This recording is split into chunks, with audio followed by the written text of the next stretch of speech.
Hello students, welcome to physics class. Today our topic is conservative forces. This topic from your chapter number 6, work, energy and power. Okay, so what is conservative forces or what is conservative force? The work done by such type of a force is depends only final and initial position, not depends on the path followed by object. That is known as conservative force. What we want to say, suppose एक object है जिसका initial position है A and final position है B. We can go A to B by this path. Suppose this is path number 1. तो हम जानते हैं work done का जो फॉर्मूला है वो ऑलरेडी हम डिराइव कर चुके हैं. वो क्या होता है, W equals to F S cos theta या F D S cos theta force into displacement. ये हमने ऑलरेडी फाइंड कर लिया था. Then work done by path second, ये भी तो हो सकता है ए से बी तक जाने के लिए. And work done by path number third, ये भी हो सकता है. तो it's not depends on the path followed, यानी ये वाला वर्क डन इस पाथ से वर्क डन और इस पाथ से वर्क डन जो है वो कैसा होना चाहिए, आपका सेम होना चाहिए. अगर फोर्स कैसे है, कंजर्वेटिव फोर्स है, यानी work done by path object bring from path 1 A to B लाने में equals to part 2 equals to part 3, यानी कि वर्क डन जो है कंप्लीटली इक्वल होगा. That depends only final and initial and final or final or initial position, not depends on the path followed पर depend नहीं करता है. not depends on path followed, जो फॉलोइंग पाथ है, जो उसने पाथ फॉलो किया है उस पर डिपेंड नहीं करेगा. This type of the force is called conservative force. Conservative force मतलब क्या यूज होगा कंजर्वेटिव फोर्स का. देखो, अगर कंजर्वेटिव फोर्स एप्लीकेबल है और हमें वर्क डन निकालना है तो हमारे लिए इन ऑल 3 पाथ्स में से सबसे इजीएस्ट पाथ कौन सा है, पाथ नंबर 1 जिसमें वर्क डन निकालना हमारे लिए क्वाइट इजी है. पाथ नंबर 2 में थोड़ा टफ है और पाथ नंबर 3 में और भी टफ है. तो इट्स इजी.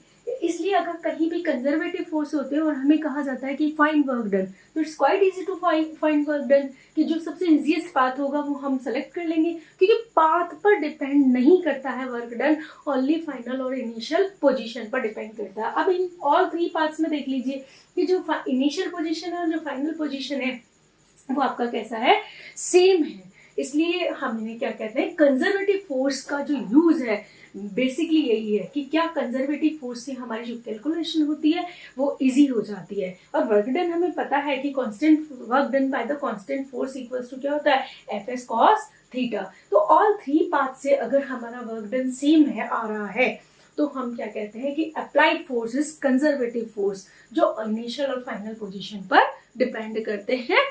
जो वर्क डन है वो इनिशियल और फाइनल पोजीशन पर डिपेंड करता है, पाथ पर डिपेंड नहीं करता. पाथ कोई सा भी हो, लेकिन अगर इनिशियल और फाइनल पोजीशन सेम है तो वर्क डन भी आपका क्या होगा, सेम होगा, राइट. एंड जो फोर्सेस होते हैं उसमें ग्रेविटेशनल फोर्स, आपका second electrostatic force, number 3rd spring force. These all are the conservative forces. Gravitational जो फोर्स है उसको हम डिस्कस कर लेते हैं, एंड इलेक्ट्रोस्टैटिक फोर्स जो है वो हम क्लास 12 में डिस्कस करेंगे. Gravitational force is a conservative force.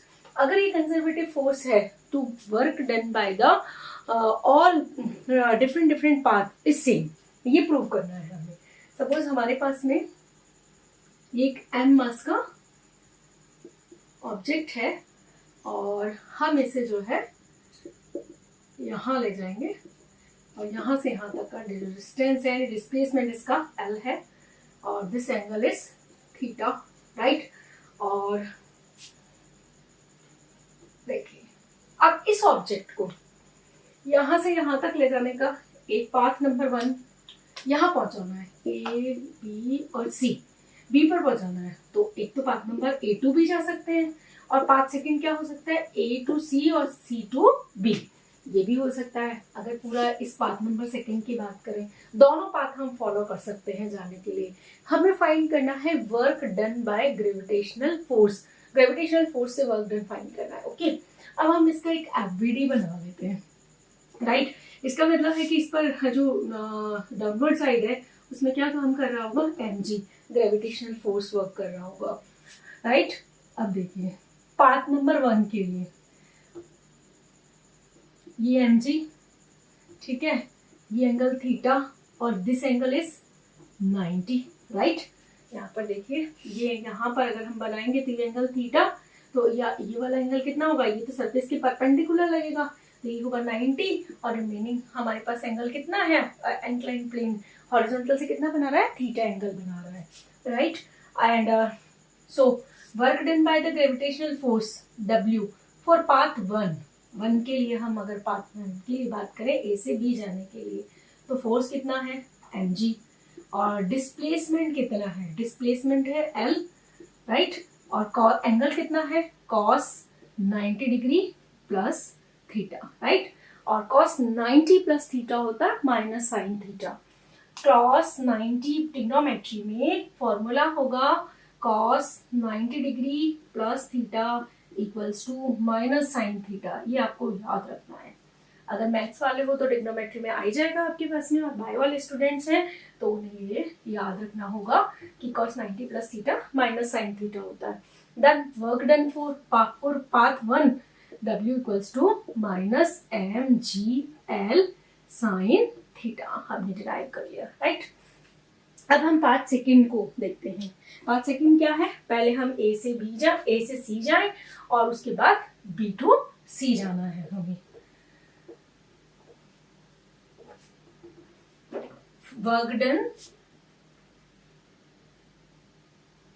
Work done for path second, तो पाथ सेकंड के लिए क्या हो जाएगा, W2 equals to work done for A to C plus work done for C to B, work done for A to C को देखिए आप, work done for A to C, force कितना है mg, है ना, और एंगल कितना है, AC और mg के बीच में एंगल कितना है, डिस्प्लेसमेंट के और फोर्स के बीच में एंगल कितना है, 90 डिग्री। तो हमारे पास क्या हो जाएगा, mg AC और cos 90 डिग्री, cos 90 का वैल्यू कितना होता है 0, तो हमारे पास वर्क डन फॉर AC यानी कि A टू C जाने में वर्क डन कितना है, हमारे पास 0 है, राइट। अगेन देखो यहाँ पर mg नीचे और A टू C जा रहे हैं, दोनों के बीच में एंगल कितने डिग्री का है, 90 का है। तो पाथ A टू C के लिए वर्क डन कितना होगा, mg into AC cos 90 degree, और 90 का वैल्यू 0, राइट। अब हमारे पास रिमेनिंग क्या रह रहा है, यानी यहाँ पर वैल्यू सब्स्टिट्यूट कर देते हैं, इसका इधर 0। हमारे पास दूसरा पाथ क्या है, दूसरा पाथ है हमारे पास C2B, work done for C2B। तो वर्क डन फॉर C2B में देखिए आप, नीचे कौन सा फोर्स लग रहा है, mg, राइट। BC कितना है हमारे पास, अगर ये L है और ये थीटा है, तो ये कितना हो जाएगा, L साइन थीटा, ट्राइंगल बना लो, ये कितना है थीटा, ये L, तो ये कितना होगा, L साइन थीटा, डेफिनेटली, है ना। तो और डिस्प्लेसमेंट और इसके बीच में एंगल एक दूसरे के अपोजिट है, तो वर्क डन हमारे पास C2B क्या होगा, वर्क डन हमारे पास C2B आ जाएगा mgl साइन थीटा, और दोनों का डायरेक्शन अपोजिट है तो क्या आएगा, माइनस साइन आ जाएगा, राइट। तो अब हमारे पास work done for second path, what is that, minus mgl sine theta, right. तो work done for followed by path number 1, अगर ऑब्जेक्ट पाथ नंबर 1 फॉलो करता है तो वर्क डन हमारे पास आता है W1 equals to minus mgl sine theta, और अगर पाथ सेकेंड फॉलो करता है तो हमारे पास जो वर्क डन आता है वो आता है mgl साइन थीटा। इसका मतलब क्या है कि वर्क डन अगर पाथ फर्स्ट फॉलो करें या पाथ सेकेंड फॉलो करें तो दोनों में ही हमारे पास वैल्यू सेम आती है। इट मीन्स जो ग्रेविटेशनल फोर्स है वो कैसा फोर्स है, कंजर्वेटिव फोर्स है, अभी बोला ना मैंने आपको कि conservative force those the work done by that force is depends on only final and initial position, not depends on the path followed. अगर पाथ को हम देख लो, यहाँ पर हमने प्रूव किया कि पाथ 1 फॉलो किया तो भी हमारे पास वर्क डन -mgl आ रहा है, पाथ सेकेंड फॉलो करने पर भी हमारे पास में वर्क डन mgl आ रहा है, राइट। एंड एक सेकेंड और है कि in work done by conservative forces in cyclic path is always 0। और आप ये कह सकते हैं कि अगर हम ए से स्टार्ट होते हैं और वापस ए पर ही आ जाते हैं, यानी हमारा फाइनल और इनिशियल पोजीशन सेम है, in that case work done is always 0 for conservative force. अगर work done by conservative force in a cyclic path is always 0, अगर आपकी फाइनल और इनिशियल पोजीशन सेम है। तो आप चाहे इसे स्टार लगाकर लिख लीजिए कि अगर पाथ साइक्लिक तो work done is always 0 by conservative forces, by conservative forces. Okay, अभी देख लेते हैं हम। सपोज एक m मास है जिसे हम h हाइट तक लेकर जाते हैं, ठीक है। तो हमारे पास work done by gravitational force क्या हो जाएगा? Work done by gravitational force हो जाएगा mgh माइनस ग्रेविटेशनल फोर्स नीचे चल रहा है, लग रहा है, और डिस्प्लेसमेंट आपका ऊपर हो रहा है, ठीक है। और अगर इसी मास को हम जो है यहाँ से नीचे लेकर आते हैं, इसी सेम हाइट से h हाइट से नीचे लेकर आ रहे हैं और ग्रेविटेशनल फोर्स भी नीचे लग रहा है, तो हमारे पास वर्क डन क्या हो जाएगा? हमारे पास वर्क डन हो जाएगा mgh for case number 1 and case number 2। और दोनों का सम कर लीजिए, सम करने पर आंसर क्या आ जाएगा? नेट वर्क डन कितना हो जाएगा? Net work done equals to W1 plus W2 that is equals to 0। यानी कि अगर हमारी फाइनल और इनिशियल पोजीशन सेम है, then work done by the conservative force always 0। Okay, तो ये मैंने किसके लिए प्रूव कर दिया? आपको ग्रेविटेशनल फोर्स के लिए प्रूव किया है। Gravitational force is a conservative force. Okay, अगर इसी चीज को हम फ्रिक्शन के लिए देखें, देन क्या होगा हमारे पास में?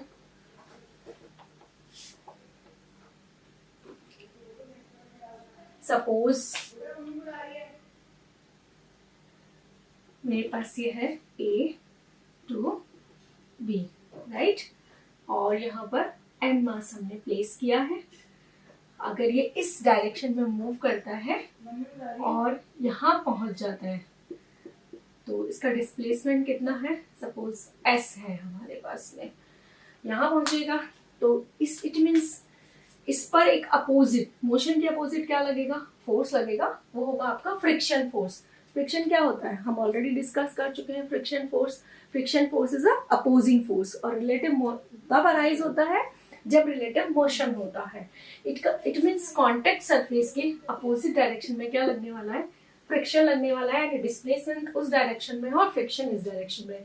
Then work done by friction for A to B, अगर A to B m mass को ले जा रहे हैं तो वर्क डन बाय फ्रिक्शन कितना होगा?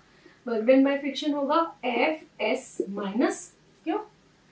वर्क का फॉर्मूला क्या होता है? Work equals to Fs cos theta, और फ्रिक्शन और डिस्प्लेसमेंट में एंगल कितना है? 180 का है। तो work done for object bring A to B, तो क्या हो जाएगा हमारे?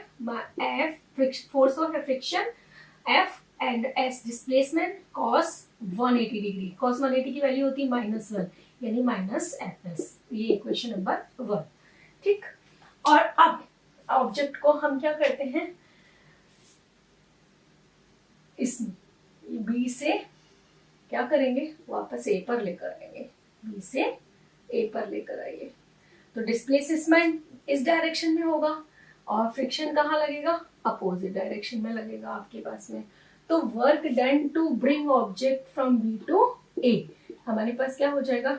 Fs cos theta. F कहाँ लग रहा है? इस वाले डायरेक्शन में, फ्रिक्शन डिस्प्लेसमेंट इस डायरेक्शन में है, तो cos की थीटा की वैल्यू कितनी हो जाएगी? 180 डिग्री। Minus F S. तो नेट वर्क कितना हो जाएगा, नेट टोटल वर्क कितना होगा, टोटल वर्क फॉर अगर ऑब्जेक्ट ए से बी जाता है और बी से वापस ए आता है, यानी इनिशियल और फाइनल पोजीशन सेम है, तो यहाँ पर नेटवर्क कितना होगा, माइनस एफ एस और plus minus F S then minus 2fs। ये क्या है, अभी तो हमने डिस्कस किया ऑलरेडी कि if work done by work done by conservative forces in a cyclic path always zero. लेकिन यहाँ पर वर्क डन जीरो नहीं है, पाथ तो साइक्लिक ही है, हम ए से बी पर जाते हैं और वापस बी से ए पर आते हैं, यानी फाइनल और इनिशियल पोजीशन हमारा सेम है, बट यहाँ पर वर्क डन जीरो नहीं है। It means friction force is not a conservative force, friction force is a non conservative force. अब एक नई चीज आई है हमारे पास, अभी तक हमने पढ़ा कंजर्वेटिव फोर्सेस, यानी force, gravitational force is a conservative force, electrostatic force is a conservative force, spring force is conservative force, but friction is a non-conservative force. It depends on the path followed, path पर depend करता है, ये final और initial position पर भी depend करेगा, right. वहां पर क्या था, ओनली फाइनल और इनिशियल पोजीशन पर डिपेंड करता था, और यहाँ पर क्या है, किस पर डिपेंड करता है, पाथ फॉलोड। यानी एक नया कंसेप्ट और देखेंगे हम, वो होगा आपके पास नॉन कंजर्वेटिव फोर्सेस। आप स्क्रीनशॉट ले लीजिए, है ना, टेक अ स्क्रीनशॉट, तो आपको नोट्स बनाने में इजी हो जाएगा। नॉन कंजर्वेटिव फोर्स कौन से होते हैं, फ्रिक्शन अभी बताया मैंने आपको कैसे होते हैं, डिपेंड्स ऑन पाथ, पाथ पर डिपेंड करते हैं, इनिशियल और फाइनल पोजीशन पर तो करते ही हैं, और साइक्लिक पाथ में वर्क डन जीरो नहीं होता है। देखो जो नॉन कंजर्वेटिव और कंजर्वेटिव है, इसमें एक मेजर डिफरेंस यही है कि कंजर्वेटिव इनिशियल और फाइनल पोजीशन पर डिपेंड करते हैं, पाथ पर डिपेंड नहीं करते हैं, जबकि नॉन कंजर्वेटिव फोर्सेस होते हैं, उन work done by that forces always depends on the path followed also, okay। and जो कंजर्वेटिव और नॉन कंजर्वेटिव फोर्सेस में एक जो रोल प्ले मेजर करता है, वो करती है पोटेंशियल एनर्जी ऑल्सो। कि पोटेंशियल हमने सुना ना, gravitational potential energy, electrostatic potential energy, spring potential energy, तो ये सब हमने सुना है, लेकिन हमने कभी फ्रिक्शन पोटेंशियल एनर्जी सुना है, नहीं सुना है। इसका मतलब जिसके पास भी पोटेंशियल एनर्जी होती है, those forces is conservative force. Thank you class.